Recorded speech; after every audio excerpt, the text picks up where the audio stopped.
Good afternoon, everyone. Welcome to another exciting instalment of our Libraries Tasmania National Family History Month.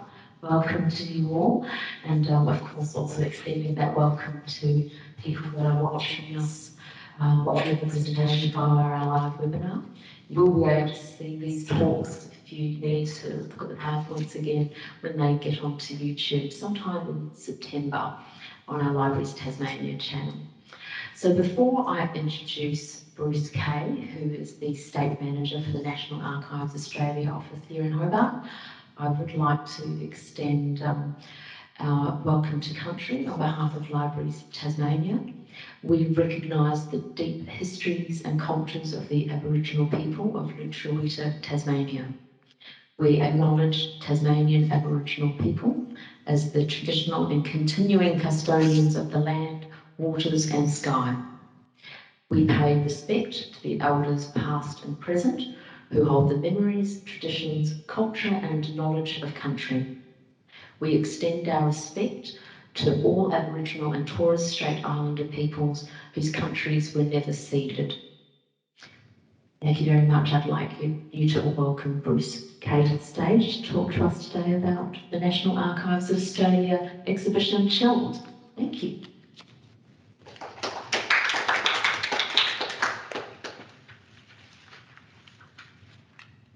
Thank you, Jasmine, for that lovely introduction. Very nice to see you all here today and see you interested in the exhibition that we've curated.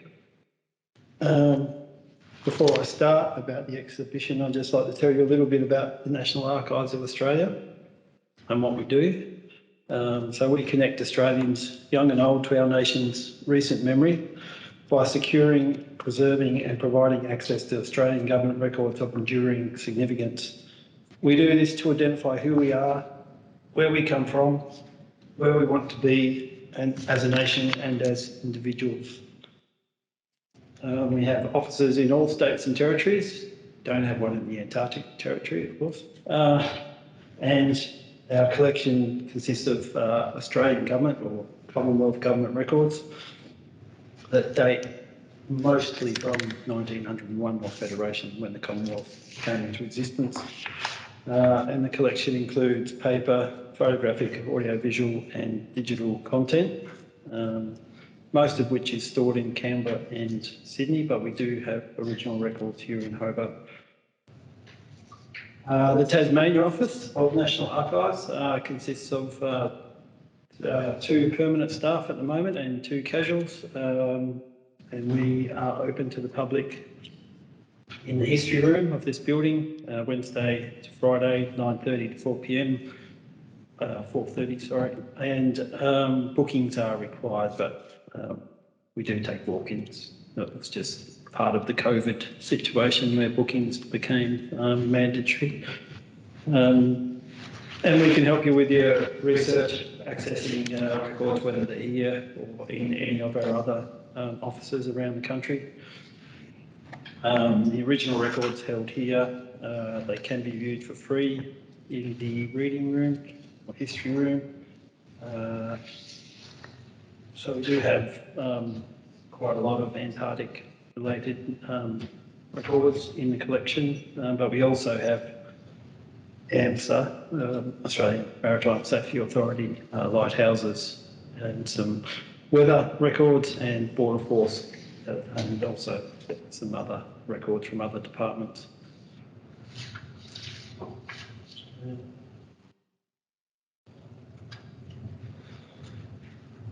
Sorry, I should have put that one up while I was talking. But yep, that's our website and contact details for our office and the other offices around the country.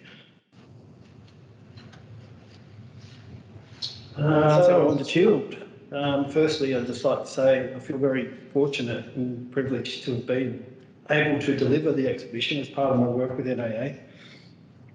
It's been an incredibly rewarding experience, and I hope those of you here have had a chance to enjoy it. I'll start with a bit of a background to the development of the exhibition and some aspects of its physical components. and then delve a bit deeper into some of the items on display and some things that we couldn't fit into the exhibition to demonstrate there's plenty more for you to explore. Chilled has been curated by myself and my NAHS colleague Christina Beresford, with invaluable guidance and assistance from our talented and experienced NA colleagues in Canberra. Chilled was a baptism of fire for us both because we hadn't curated an exhibition before, and we quickly found we had a lot to learn. We had a few hiccups along the way. The Chilled concept was first proposed in 2019 and scheduled to open in 2020, but of course we all know what put a stop to that. But we rescheduled for 2022 with our preparations then being interrupted by an NAA organisation-wide priority. And just when we were getting close to the finish line, we actually both got COVID whilst we were developing the text, which left us with some tight time frames towards the end, but once the brain fog from COVID cleared, we managed to get it all done. Our inspiration for the exhibit came from our work as archival officers, describing and digitising items in the Antarctic collection held by the National Archives. Discovering many items of interest in the files. When I say discovering, the type of files are sometimes quite misleading, and what you think, say, a document full of words often has pictures, photographs, cartoons, poems. So yeah, that's what I mean by discovering. And yeah, coming across these items, we thought unless we promote them, nobody's going to know they're there. So that's how we came up with the concept of doing an exhibition and utilising the gallery. Based on those items that we'd found, the concept was to have an Antarctic exhibition that showed the human side of being stationed in the Antarctic. One of the hardest parts of the process, and it was a good hard part, was culling items from our selection to fit the gallery space.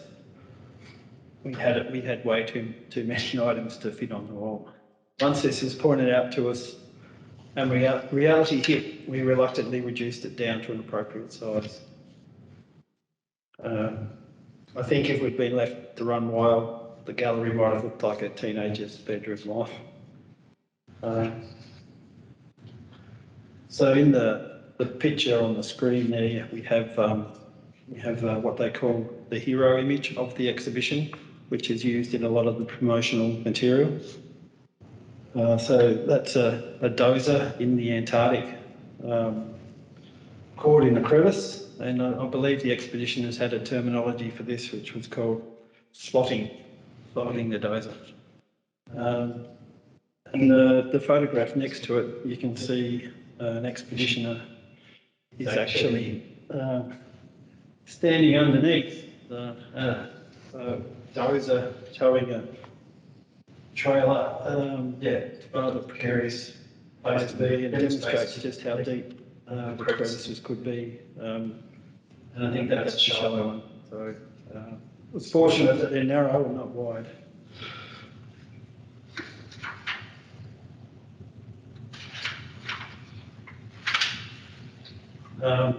Just wanted to tell you a little bit about the look and feel and layout of the exhibition. So the gallery has two main walls, and we wanted to contrast those two walls with one wall giving a sense of danger, adventure, arduous conditions, hard work, bravery and risk. We initially called this wall the outside wall, but it became the cold, isolated and exposed section. The other side, initially titled the inside, demonstrated how the expeditioners coped by trying to normalise life with celebrations, poetry, magazines, publishing magazines, watching films, performing pantomimes, undertaking hobbies and drawing cartoons. This inside wall became the warmth, comfort and camaraderie section. The film links the two by combining the indoor and outdoor activities. We also use colours to theme both sides. Blue, cold blue for outside and warm orange inside to accentuate differences between the two. We treated the framing in a similar fashion, with grey for cold, isolated and exposed, and wood grain for warmth, comfort and camaraderie. The graphics contained within the expedition were produced and designed by our team in Canberra, NAA designers, and the actual frames and storyboards were produced by a local company here in Hobart. And for those of you interested in maybe doing your own exhibition, the storyboards are on a material called gator board, and they have a vinyl wrap. And the reproduction records inside the frames have been float mounted with acrylic glass. All of the items on display have been fully digitised, which means they can be viewed online at home on our website, naa.gov.au. So yeah, what's on display is just one page from a file, so you can explore the rest of the file in detail from home if you wish.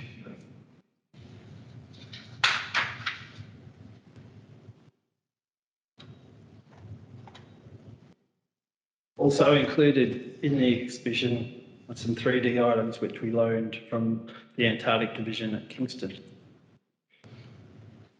On display is some 1950s Inari clothing, which is the outer layer, probably from a summer garment. I've got snowshoes, the beer bottles from the home brewing that took place on the stations, and also a movie camera that recorded a lot of the film that National Archives has in its collection as well. And the mannequin was loaned to us by the AAG as well, and yeah, there's quite a story behind actually getting the clothes to fit on the mannequin. You got a conservator from Victoria to come across and help us, and it was far from straightforward.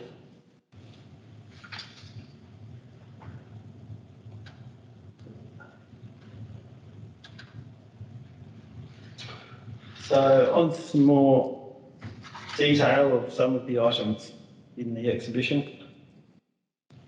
The first image in the exhibition is that of Dr. Philip Garth Law, also known as Mr. Antarctica.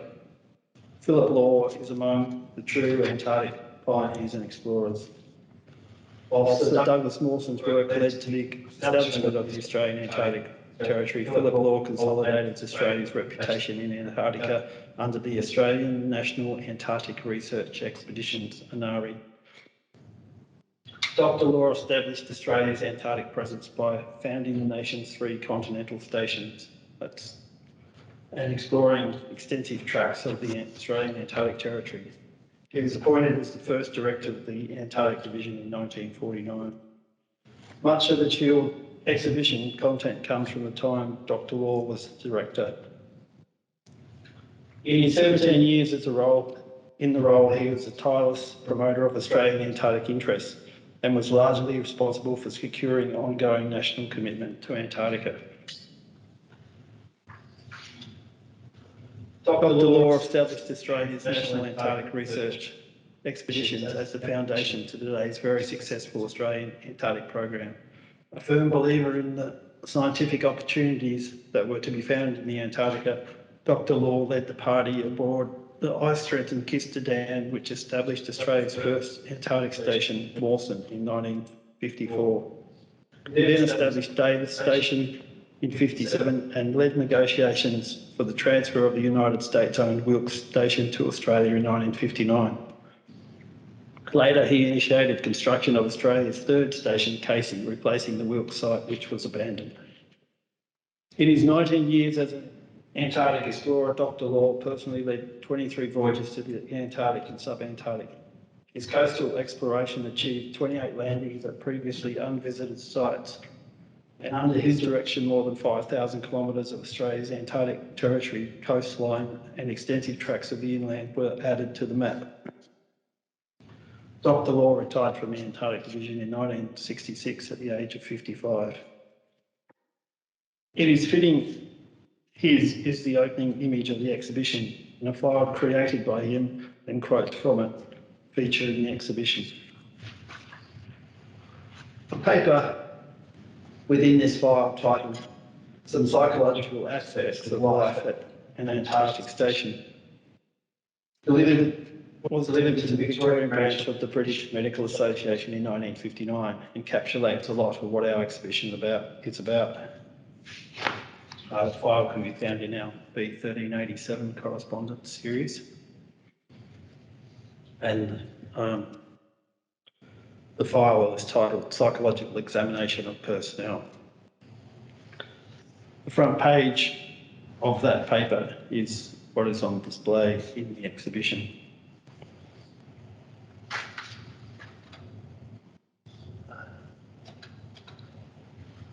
Some of the titles covered in the paper include The Pattern of Life at an Antarctic Station, Stresses and Strains in an Isolated Community, The Selection of Personnel, Why Men Go South, Administrative Methods of Reducing the Strains, Neurosis and Psychosis in the Antarctica.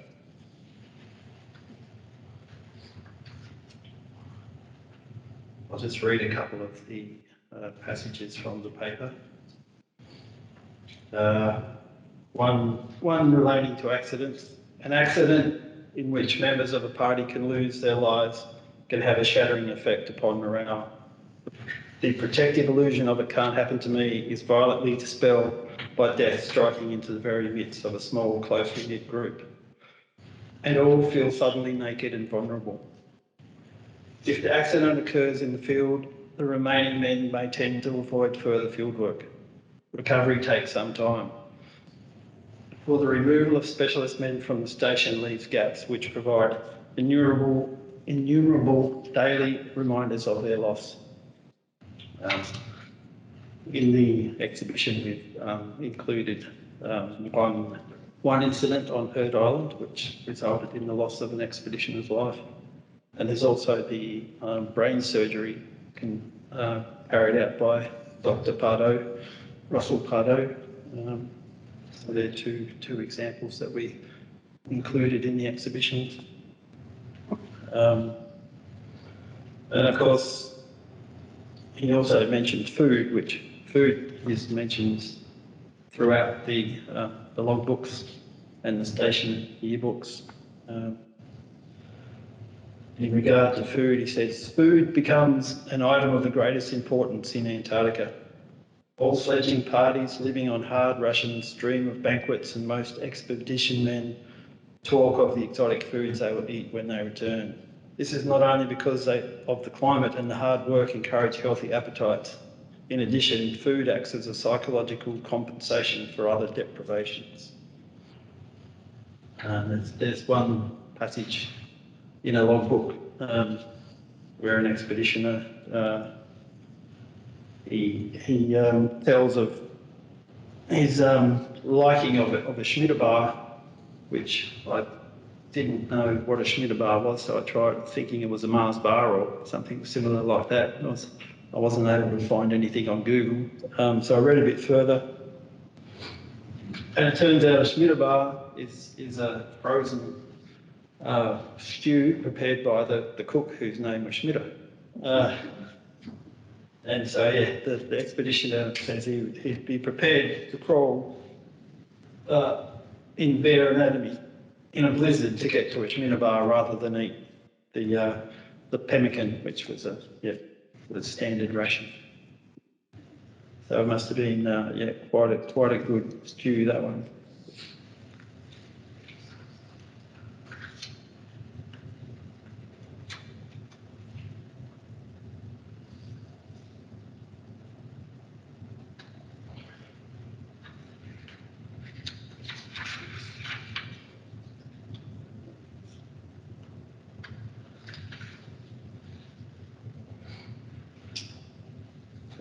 He also talked a bit about the use of alcohol. Alcohol is a vexed question. Most officers in charge, from the pure viewpoint of discipline would recommend dry stations. However, alcohol in moderation has certain advantages. It decreases tension and helps men to relax. It removes inhibitions and lets men with grievances blow off steam. A good party and a strong leader, there is usually no trouble. Of course, recently they have, through a duty of care, they're no longer, well, it's a lot more controlled, the alcohol issue and issue of alcohol in the Antarctic now, for obvious reasons. But there is still a ration. He also makes mention of hobbies or activities. At the stations, there's a variety of amenities: library, piano, table tennis, billiards, radiogram, cinema programs, cards, chess, etc. Of those, the most interesting and probably the most valuable morale builder is the cinema. So obviously living in an isolated place, there's quite a bit of tension that builds up and between those down there. So he goes on to say, the cinema is important, not so much because it provides an escape from the environment, but because it creates talking points for conversation. After a good show, the men can talk for days about pictures they have seen and the relative merits of various actors and actresses. In such conversations, all may participate and no man's opinion is worth more than the others. So, yeah, they had quite an extensive collection of movies down there, and we do have the lists of movies in our library logbooks. So yeah, it's worth having a look through those and see what they used to watch. To prevent anxieties arising concerning families and loved ones, some form of radio communication between men and their next of kin is essential. So if we use some of those, the radio communications features in our camaraderie, warmth and comfort section of the exhibition.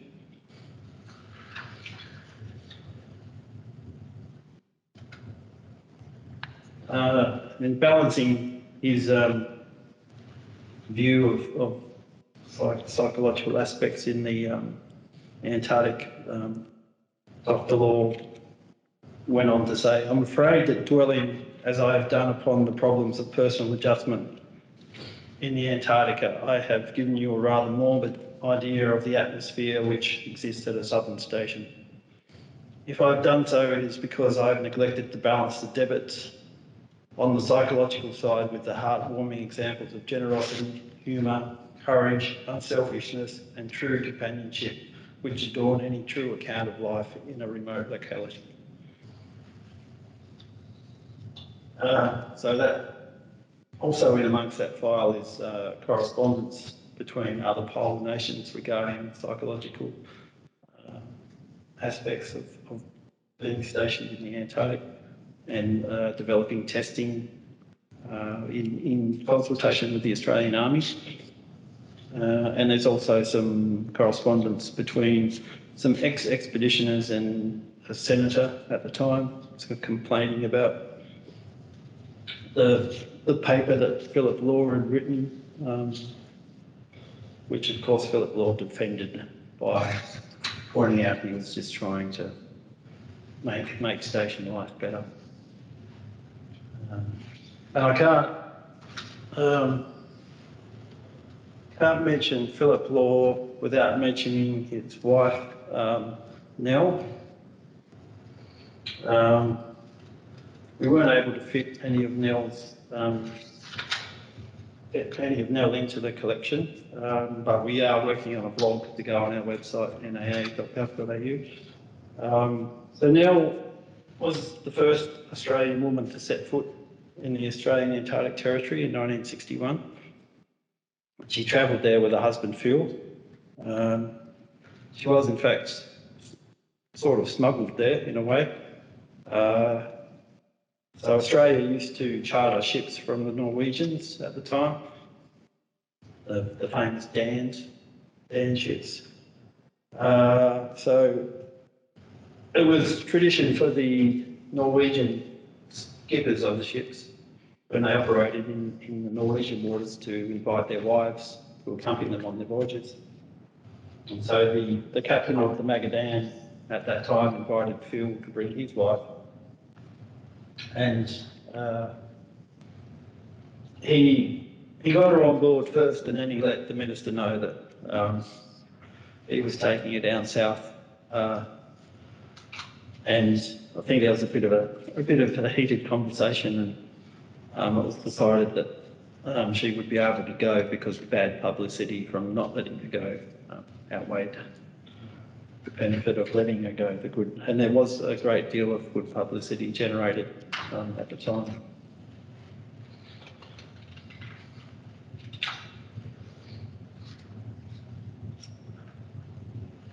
And of course, Nell was an accomplished artist, and she actually painted many scenes of the Antarctic while she was there. And I think a lot of her collection is held by TMAG. It's donated to TMAG. The ones on the screen are courtesy of the Australian Antarctic Division. Of course, painting in the Antarctica presents quite a lot of problems. One being that you paint freezes before you can spread it out on the board. So she got around that by memorising the colours and sketching it with a pencil, and she actually painted in the comfort of the ship.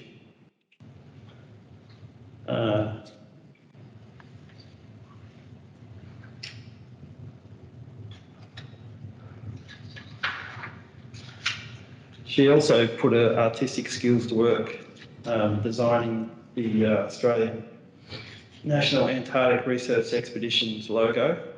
This was also featured on a postage stamp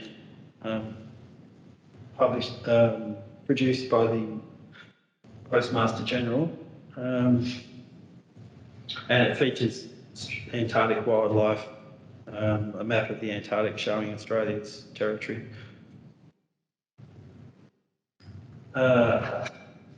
It was hoped to be used as the Inari flag and badge, but unfortunately Nell's husband Phil decided it was a little bit too intricate for such a thing, but it was continued to be used on the stationery letterheads, etc. And of course, the Neladan was named after Nell. So that was started by Australia in 1961, and it went on to become the longest continuously serving Antarctic ship. So after Nell's visit in 61, it wasn't until 1975 that Australian women next returned to the Antarctic continent as a part of an Inari team. And that was Elizabeth Chipman, Sheila Robinson, and Dr. Hosel, which was the International Women's Year in 1975. Gender equality has improved in the Antarctic program and continues to do so, and they actively promote gender equality. Nell and Phil's ashes were interred at Mawson Station in 2011.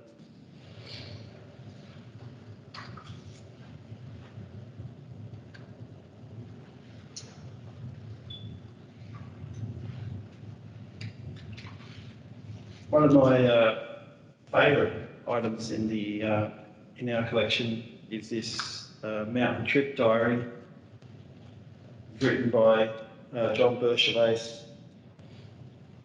in 1953, despite the 1947 date on the cover. It was actually an old diary that he used in 1953. So it describes a field trip that took place on Heard Island to try and make it to Mawson Peak, which is the highest peak in the Big Ben Massif, which is basically Heard Island. It's the highest peak in Australian territory.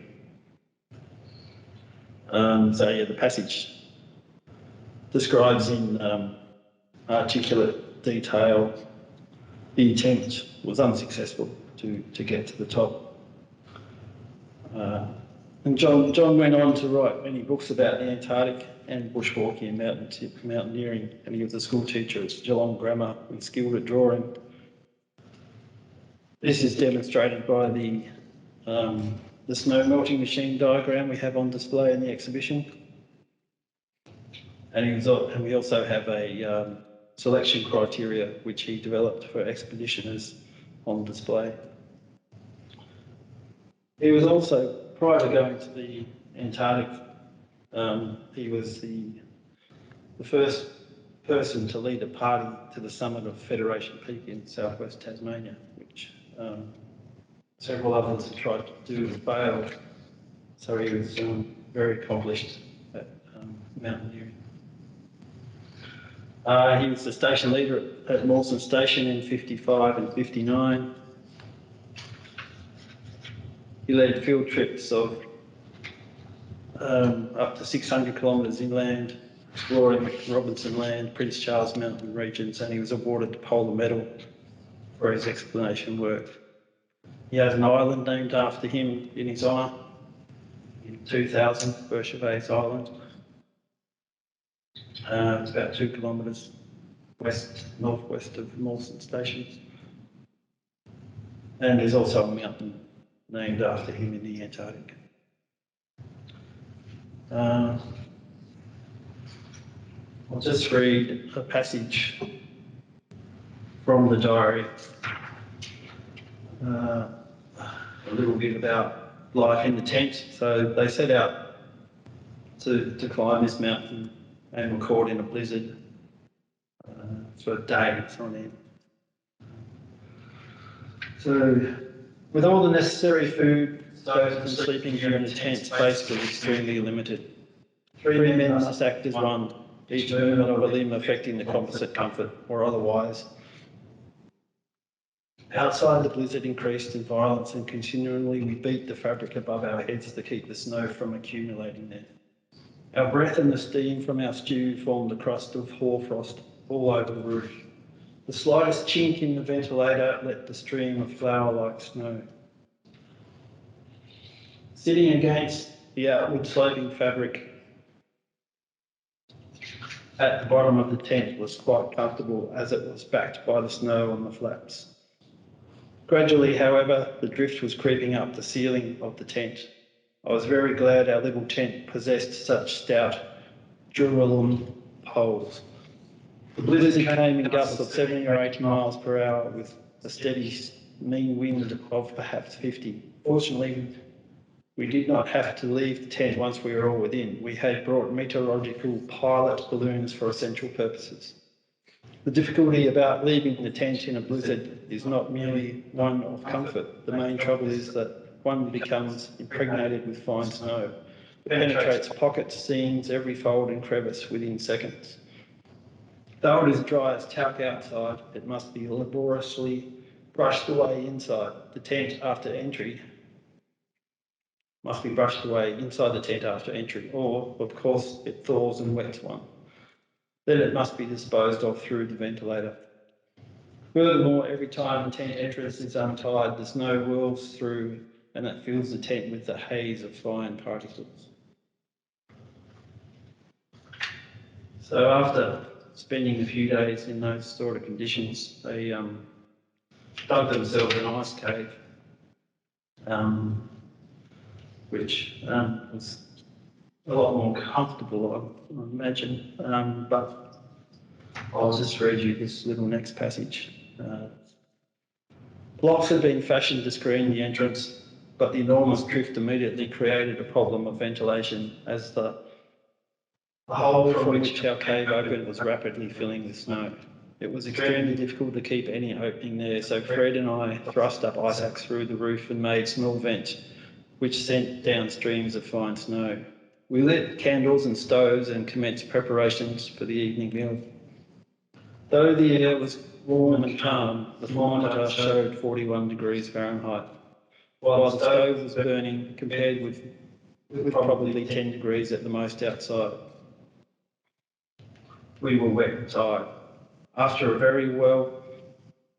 little while, the candles gave trouble and I was stupid enough to think that it was because of their poor quality. The stoves burned badly.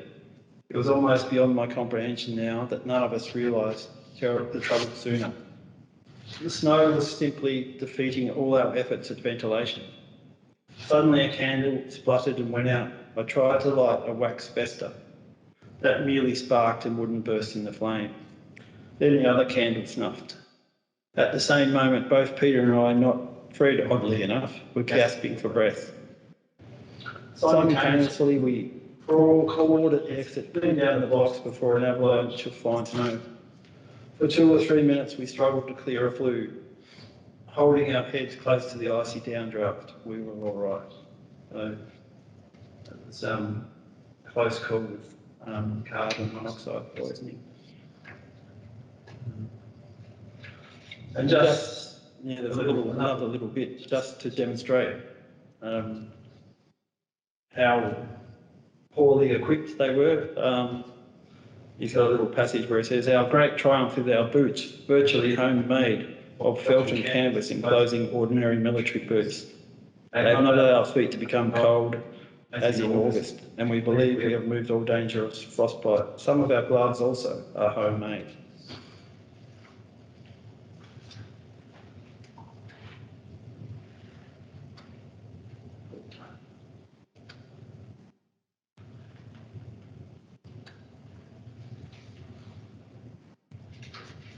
So I'll move on to a little bit about the content of the warmth, comfort and camaraderie section.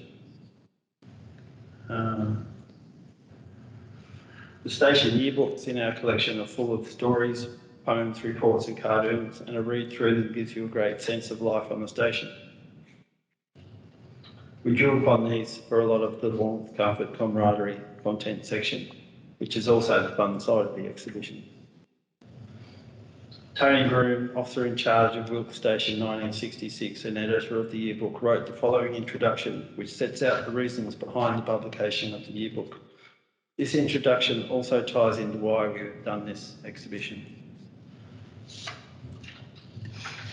Fortunately, there are no souvenir shops in the Antarctica yet, so any souvenirs taken home must be made on the spot. This then is one of the purposes of this publication, a reminder of Wilkes 66. To go with the midwinter menus, the New Year trophies, the hunks of rock, blown penguin eggs, seal skins, 1 or 2 scars, etc. Another purpose is to try to explain to our people back home, as well as to ourselves, why we have spent a year in this remote place, what work we have done, how we have carried it out, and who wants to know anyway. The third purpose is to try to describe in some small way what life in Antarctica is like. How we spent our spare time, the places and things we saw, how we did our housework.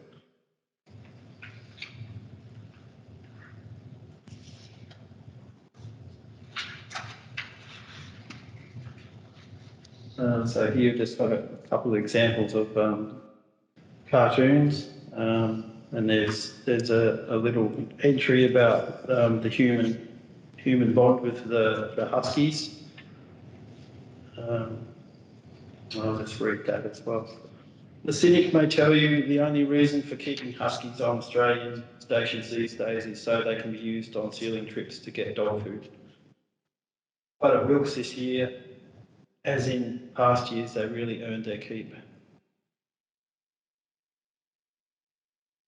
They were used on many recreational trips as well as an official trip to Strangery Day, when all the suitable vehicles were in use elsewhere. Besides this, of course, these very affectionate animals are like pets for the men on the station, and without them, we would be a little lonelier. There is an interesting blog on our website, naa.gov.au, about huskies, if you want to have a look at that home. The other image there, the leisure activities. talks about the film nights and watching the same film over and over, the same 3 films. And at the very end, when you're watching a film and probably trying to relax a bit, there was a 90-knot wind gust that blew down the ham radio tower and crushed through the roof of the cinema, just missing Dave's head. So never let your guard down.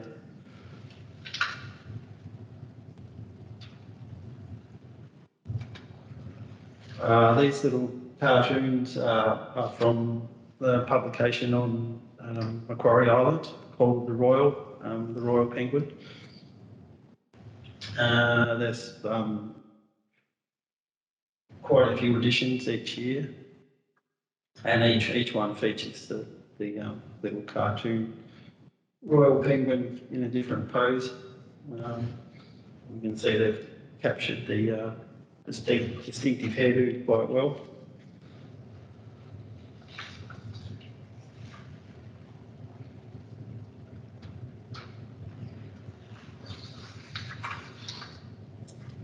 And of course, in the yearbooks, the expeditions revealed some of their hidden talents, I guess. One of them being poetry. So I'll read you this one by R.J. Whiteside from Wilkes Station in 1966. It's called Our Year. 30 men from various walks forsook their homes and family flocks. A year from loved ones did they dwell in this wild, white, tempestuous hell. There's men of science in this crew who pry and probe for knowledge new. There's weather blokes, balloons they fly, gathering data from the sky. The depth of ice and height of snow impart more secrets man must know. The radio chaps pass on this gem to far off, pass off this gem to far off cosy learned men. Radio waves of course need power, and diesel men toil hour by hour. They turn the wheels and tighten bolts that give the constant vital bolts. Administration then come through with food and clothes and medicine too. Now each department needs the others, and closely knit we are like brothers. This humble tribute do I pen, and honoured men do know Wilkes men. And honoured men to know Wilkes men, sorry. I am glad we met and proud I feel to have been a cog within your wheel. And it's got Nell's little Antarctic emblem at the bottom.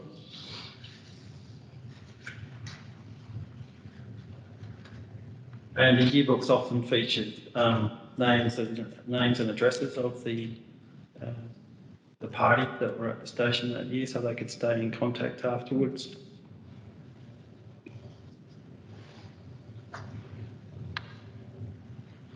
So I'll just take you through a little bit of National Archives website in case you want to go searching for more Antarctic collection items. So the front page looks like this, and if you're looking for something in the collection, it's the Explore the Collection tab that you need to click upon. I've just abbreviated this. You can come in and see us, and we can help you go through the website if you ever need to.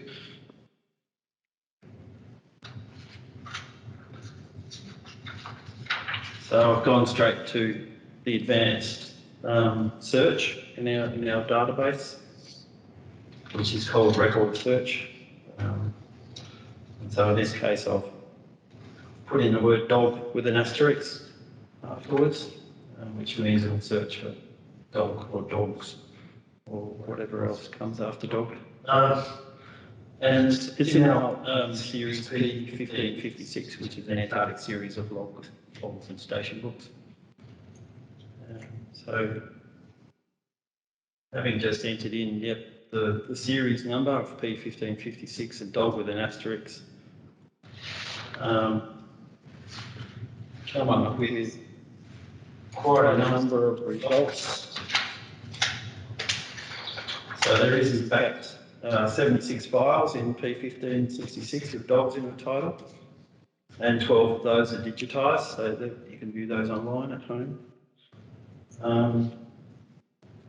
We do hold 59 series of Antarctic records in the Hobart office. And they include station logs, voyage logs and correspondence files. And we do have Antarctic film. There's some on our NAA YouTube channel which you can view. And there's also blogs on NAA about Antarctica.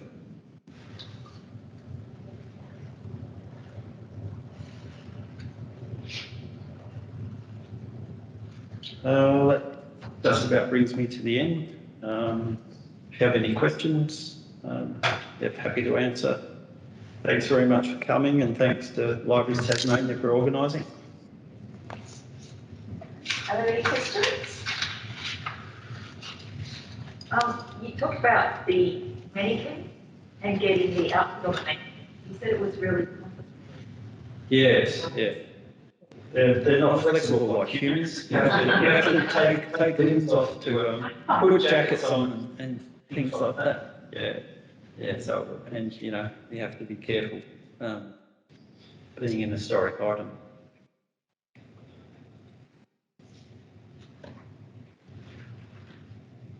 Actually, one thing with that cover of the Philip Law, Philip Law image, and then the cover from the record, psychological examination, and across it says closed.